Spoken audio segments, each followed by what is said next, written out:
నమస్కారం అండి. నమస్కారం అండి. అమ్మాయి ఫోటో వివరాలు అందాయి. మీకు ఎలాంటి మ్యాచ్ కావాలో చెప్తే ఉన్నారు, అబ్బాయిలు ఉన్నారు. అయ్యో, దానిదేముందండి. అబ్బాయికి ₹1,00,000 శాలరీ ఉంటే సరిపోతుంది.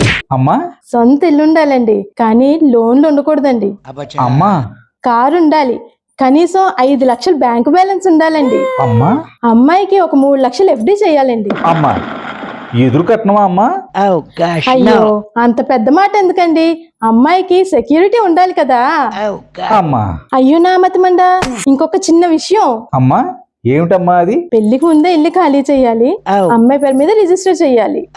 అమ్మా మరి అబ్బాయి తల్లిదండ్రులు ఎక్కడ ఉండాలమ్మా? అయ్యో, ఎన్ని ఓల్డ్ ఏజ్ హోములు లేవు, చక్కగా చూసుకుంటారు. రాజభోగం అంటే నమ్మండి.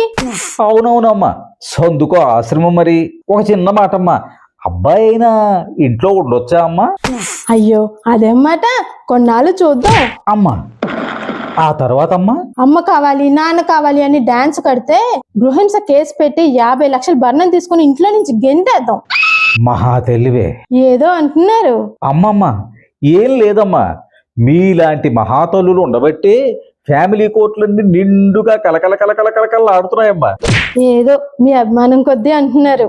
ఈ కళ అర్థమైందా? ఇంతకీ ఈవిడికి కావాల్సింది కూతురు పెళ్ళి అంటారా?